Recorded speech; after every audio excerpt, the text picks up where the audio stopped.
Hello students, तो कैसे हैं आप सब। उम्मीद करता हूं कि ठीक ही होंगे। हम लोग कक्षा 10th का साइंस पढ़ रहे थे, जिनमें हम लोगों का चैप्टर का नाम था प्रकाश परावर्तन तथा अपवर्तन। प्रकाश परावर्तन तथा अपवर्तन में हम लोगों ने सबसे पहला टॉपिक प्रकाश को पढ़ा। प्रकाश के बारे में पढ़ा कि प्रकाश क्या है, प्रकाश किरण क्या है, प्रकाश से जो रोशनी आती है, किरण आती है, वह कितना स्पीड से हमारे पास आती है, प्रकाश की किरण हमारे पास पहुंचने में कितना समय लगता है। यदि आप लोगों ने ये सारा चीज नहीं पढ़ा है तो पिछला वीडियो जाके जरूर देखें। हम लोगों ने प्रकाश के बारे में पढ़ा, उसके बाद दर्पण के बारे में पढ़ा। दर्पण में समतल दर्पण, अवतल दर्पण, उत्तल दर्पण, तीनों के बारे में पढ़ा, तीनों का उपयोग पढ़ा। उत्तल दर्पण अवतल दर्पण में बनने वाले चित्र, प्रतिबिंब, आभासी, उल्टा किस प्रकार से बनेगा उसको पढ़ा। उसके बाद परावर्तन के बारे में पढ़े। परावर्तन किस में हो सकता है, दर्पण में हो सकता है। परावर्तन का नियम के बारे में पढ़े। उसके बाद अपवर्तन के बारे में हम लोग अभी पढ़ने जाएंगे। हम लोगों का जो अगला टॉपिक रहेगा वह अपवर्तन है। सबसे पहला क्वेश्चन अपवर्तन से आता है, प्रकाश का अपवर्तन क्या है। क्वेश्चन सुनने से ही लग रहा है प्रकाश का अपवर्तन। अपवर्तन जो हो रहा है किसके कारण हो रहा है, प्रकाश के कारण। सूर्य प्रकाश या कोई भी लाइट हो उनके कारण अपवर्तन हो रहा है।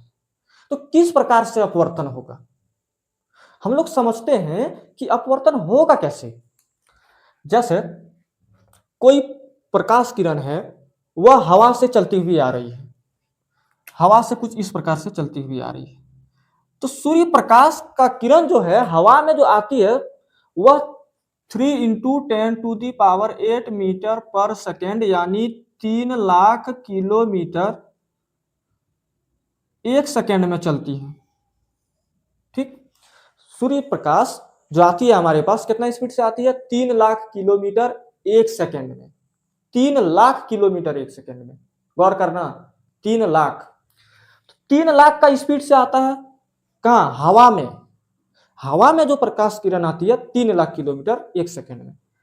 अब यही प्रकाश किरण यदि किसी कांच में आके टकरा जाए तो क्या होगा।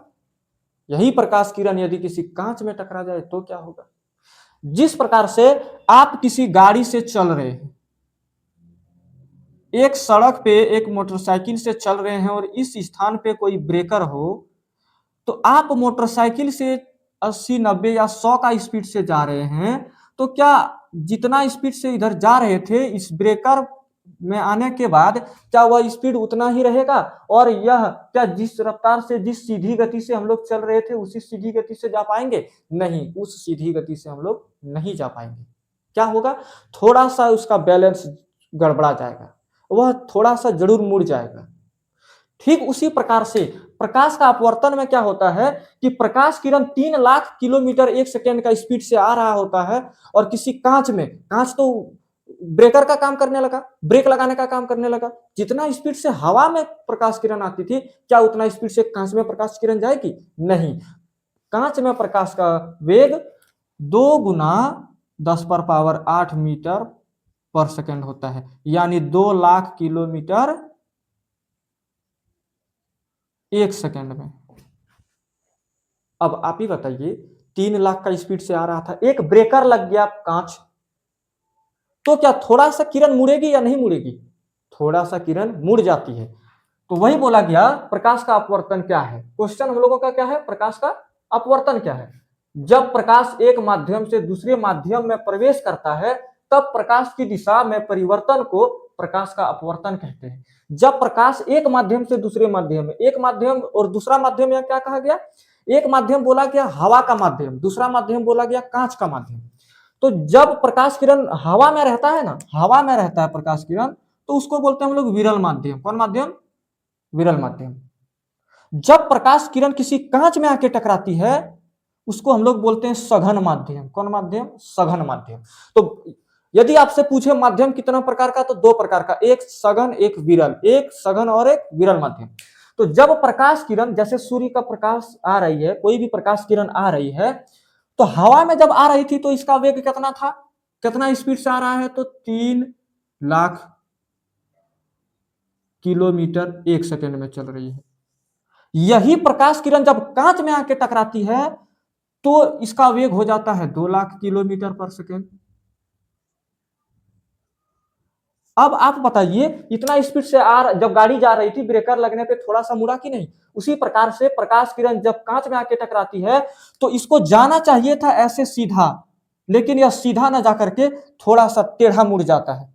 जैसे जब हम लोग किसी कांच का ग्लास में एक पेंसिल को डालते हैं तो देखना पेंसिल सीधी नहीं दिखती है, उसमें थोड़ा टेढ़ी दिखती है। किसके कारण? प्रकाश के अपवर्तन के कारण दिखती है। तो ठीक उसी प्रकार जब प्रकाश किरण सीधी आती थी तो जाना चाहिए था इधर, लेकिन जैसे ही कांच में ये प्रवेश करता है या ग्लास में प्रवेश करता है तो ये थोड़ा सा मुड़ जाता है। इसी घटना को प्रकाश का अपवर्तन कहते हैं। और जब इसको हम लोग लिखेंगे कैसे कि जब प्रकाश किरण विरल माध्यम से सघन माध्यम में प्रवेश करती है तो वो थोड़ा सा मुड़ जाती है।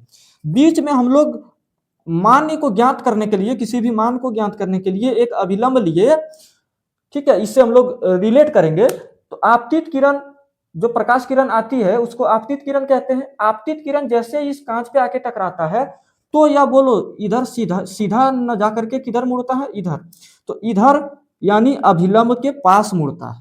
तो वही बात एक क्वेश्चन पूछा जाता है कि जब प्रकाश किरण विरल माध्यम से सघन माध्यम, हवा हो गया विरल माध्यम, कांच हो गया सघन माध्यम, विरल माध्यम से सघन माध्यम में प्रवेश करती है तो वे अभिलंब से दूर जाती है, ये अभिलंब से दूर जाती है या अभिलंब के पास आती है? अभिलंब के पास आती है। तो इसका आंसर यही बोलना है कि जब प्रकाश किरण विरल माध्यम से सघन माध्यम में प्रवेश करती है तो वे अभिलंब के पास आती है। अगला देखो, जब प्रकाश किरण इसमें आके टकराया और जब हवा में फिर पुनः गया तो वह अभिलंब से दूर चला गया। तो इसका आंसर ऐसे बोलेंगे, यदि क्वेश्चन पूछा जाए कि जब प्रकाश किरण सघन माध्यम से विरल माध्यम में जाती है तो वे किधर जाती है? अभिलंब से। तो जब प्रकाश किरण सघन माध्यम, कांच क्या हो गया? सघन माध्यम, सघन माध्यम से विरल माध्यम में जाती है तो वे अभिलंब से दूर हटती है। दोनों क्वेश्चन का मीनिंग समझ में आ गया? जब प्रकाश किरण विरल माध्यम से सघन माध्यम में प्रवेश करती है तो वे अभिलंब के पास आती है, जब प्रकाश किरण सघन माध्यम से विरल माध्यम में प्रवेश करती है तो वे अभिलंब से दूर जाती है। ठीक है, दोनों क्वेश्चन क्लियर? प्रकाश का अपवर्तन किसको बोलेंगे? जब प्रकाश किरण किसी एक माध्यम से, एक माध्यम हो गया विरल माध्यम, दूसरा माध्यम हो गया सघन माध्यम, एक माध्यम से दूसरे माध्यम में प्रवेश करती है तो वे अपने दिशा से भटक जाते हैं, थोड़ा सा विचलित हो जाते हैं। इसी घटना को प्रकाश का अपवर्तन कहते हैं। ठीक है, प्रकाश के अपवर्तन से हमारे दैनिक जीवन में क्या परिवर्तन आते हैं? दैनिक जीवन में क्या घटनाएं घटती है, क्या क्या होते हैं? तो तारों का टिमटिमाना, आसमान में तारे जो टिमटिमाते हैं किसके कारण? प्रकाश के अपवर्तन के कारण। आकाश में जो तारे टिमटिमाते हैं किसके कारण टिमटिमाते हैं? प्रकाश के अपवर्तन के कारण। कैसे टिमटिमाते हैं इसके बारे में हम लोग चर्चा करेंगे। पानी के ग्लास में डाली गई पेंसिल का मुड़ी हुई प्रतीत होना, पानी का ग्लास में जब हम लोग पेंसिल को डालते हैं तो थोड़ा मुड़ा हुआ प्रतीत होता है, किसके कारण? प्रकाश का अपवर्तन के कारण। तीसरा, पानी में स्थित मछली थोड़ा ऊपर उठा हुआ दिखाई देना, जब भी पानी में कोई मछली रहता है तो वह थोड़ा ऊपर उठा हुआ दिखाई देता है। हम लोग को जिस स्थान पे मछली दिखती है असल में मछली उस स्थान पे नहीं होती है, थोड़ा सा ऊपर उठा हुआ दिखाई देता है। यह किसके कारण होता है? प्रकाश का अपवर्तन के कारण होता है। ठीक है, तो यहाँ लगभग आप लोगों को सारा चीज क्लियर हो गया होगा। प्रकाश का वेग कितनी होती है? 3 लाख किलोमीटर पर सेकंड, और कांच में प्रकाश का वेग 2 लाख किलोमीटर पर सेकंड। तो आप लोग इसे अच्छी तरह से नोट कर लें।